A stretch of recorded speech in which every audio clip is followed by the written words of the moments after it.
Hello, Facebook friend, and welcome to another episode of Bittersweet Herb Farm's On the Fly Quick Cuisine.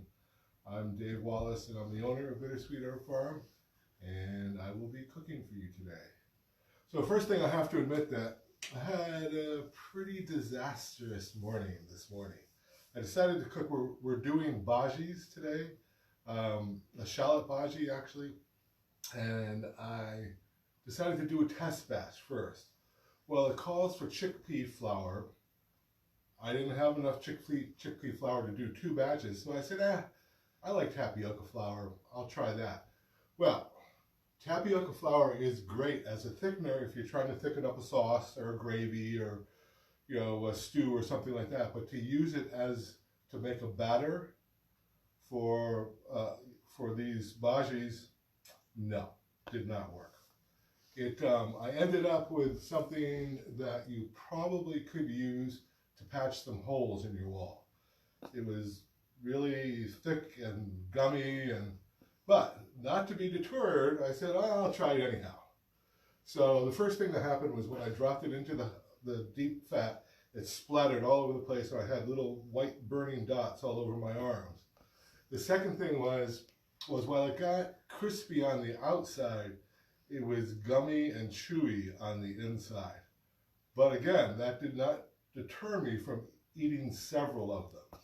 So now, my stomach feels like I ate a bucket of drywall joint compound. So I may have a little trouble testing what I come up with this time. But anyhow, let's get started. Enough of that. I've got some oil here that I hope is pretty much up to temperature. So shallots, I don't know how many people are really familiar with shallots. They say that they're like a cross or somewhere between an onion and garlic. I think they have their own very unique flavor, and I love them. The problem with them is that they are small and they're a pain to peel and chop. So I'm going to do just one. I've already done all the rest. I'm going to do just one to kind of give you an idea. Maybe I'll pick a little bigger one. And I kind of just like I do an onion, chop off both ends. I slice them in half, and then to make it a little easier to get the skin off, I press them like you do the garlic to make the skin separate from the shallot, and that works pretty well. But again, it's pretty labor intensive, but personally, I think the flavor is well worth the effort. And these shallots here, I can't remember the name of them, but there's several different types of shallots. This is a round, I wish I could remember the name of where they came from. A round with a bronze colored skin on it. And I think they have the most flavor of any of them. Some of them are pretty mild, some of them, I just don't really like the flavor of them. So we're chopping these up into long, skinny pieces, and then I'm just going to add that to the shallots that I already have. So, one thing you might want to do is salt the shallots first, which I did a few minutes ago, and that just softens them up a little bit. Hopefully it will make them a little crispier when we cook them. So now I'm going to throw the shallots in there. Again, as I said, I didn't have enough chickpea flour, so I went online and I said, I looked for what is a good gluten-free substitute for chickpeas, and it was not tapioca flour. But what it was quinoa flour. Now, again, I didn't have any quinoa flour, but I had quinoa, and I have a nifty little spice grinder, so I put a bunch of quinoa in there and I ground it and ground it and ground it. Didn't get quite like flour, but hopefully it's good enough for the situation. So this is, let me just check again, I don't have my glasses on. 3 ounces, about 3 ounces of flour that I'm adding here, and it actually looks like a lot compared to the shallots. And then 3.5 ounces of water. You don't want to add, my first mistake was this morning, I added too much water to begin with. So it was really liquidy, and I kept adding tapioca flour, Probably went a little overboard because, like I said, it did end up with like a drywall patch. Actually, it tasted pretty good, but it was a little gummy on the inside. So, oh, I'm going to throw some salt in there too, if I have any here handy.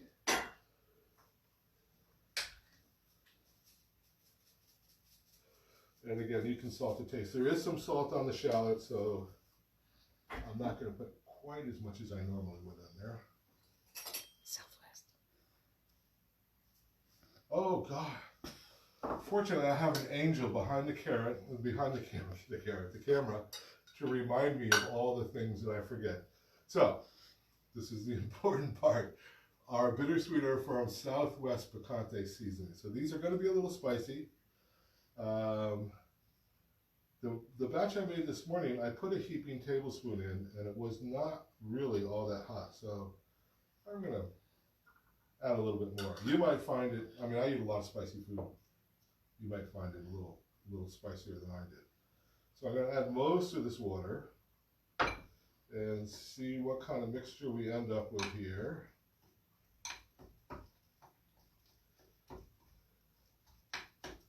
And actually, it's looking, I'm going to add, oh, I'm afraid to add too much more water. I don't have anything else to add.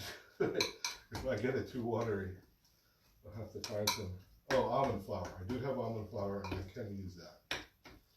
So this is actually looking pretty good, I think. Again, I've never, well, besides the disastrous attempt this morning, I've never made these before. So I'm going to go with this. It's you can see it's still pretty thick. I don't know if you can see that, but it should hold together nicely, and hopefully there's not going to be a lot of excess water splattering out of there. So you're just going to take a spoonful like this, and oh, I should really test this first to see if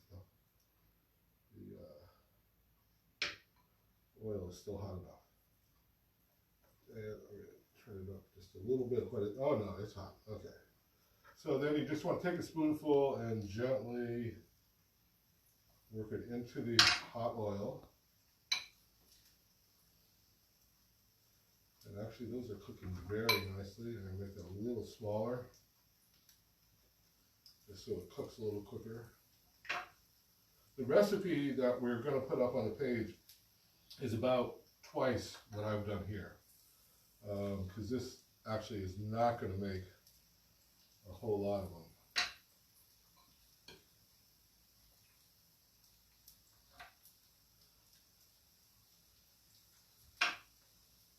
And they're not splattering. That I'm very, very happy about that. I was very apprehensive about. I've already got enough burns on my arms for one day. All right, so I got 5 of them in there. I probably could fit another one, but I'm not going to. So while these are cooking, let's see, I have a couple of quick announcements I'd like to make. One is our October giveaway contest is still going. You have a few days left. So go to any of our social media, I believe it's on all of our social media pages. Look for the October giveaway and the picture of the products that we're giving away. Follow the directions and you'll be signed up and you could win a nice selection of Bittersweet Herb Farm products. And then we'll pick the winner on Tuesday next week and announce the winner on the Wednesday show. I'm just going to take a quick look at these and see if they're ready to turn. Not quite, okay. I also wonder if I had the temperature up a little too high today. Because it got pretty smoky in here actually. So then the next thing is we're going to do a series of cooking shows around Thanksgiving dinner. So we'll be cooking several different items from an appetizer to stuffing, actually a couple of appetizers, and then after Thanksgiving, you know, what to do with your turkey after Thanksgiving. So we've put together a collection of all the products that we're going to be using during the next month for that cooking show. And that's our cranberry mulled cider jam, perfect Thanksgiving jam, zesty garlic seasoning, our #1 seller, and the savory herb, which we'll be using to make stuffing and a couple of other things, and then the maple balsamic vinegar, which is a great salad dressing vinegar. Now, let's see how these guys are doing. Yeah, I think they're ready to turn. And hopefully, these are going to be a little tastier. They're actually a lot thicker than the ones I made this morning, but they're not gummy like the ones I made this morning. So hopefully they'll be nice and crisp and not gummy in the middle. So let's see. Oh, now in the near future, we are going to be putting a lot of gift baskets, gift boxes actually, on our website for the Christmas season. So you'll be able to order some really nice collections for Christmas presents for that cook in your life. So let's see. I'm not actually sure, 100% sure how to tell when these are ready. So I'm going to take one out. Oh, I know. Last Wednesday, a couple days ago, we made a tzatziki sauce with our lemon dill seasoning, cucumbers, and a vegan yogurt. It sat in the fridge for a couple days, which really should be okay, but it got a little bitter. So we made a fresh batch this morning, and I guess that's what I recommend, is not making it. It's good to let it sit for 45 minutes to an hour so that it absorbs all the flavors, but probably not leave it in the fridge for a couple days. So I actually haven't even tasted this one yet, which I think I will. And also the vegan or plant-based sour cream yogurt that we were using is a little bitter, but oh, that's much better than the stuff I had in the fridge for a couple days. Okay, I'm going to take these out. Let's see how they are. Oh yeah, I'm going to turn the heat off.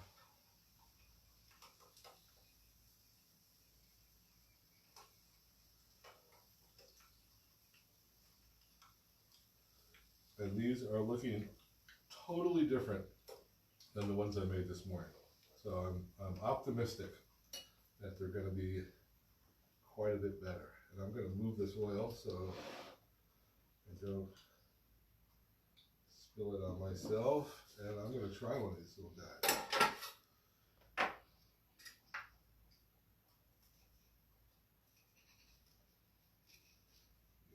Yeah. Now these probably could have cooked another minute or two, but I can't wait.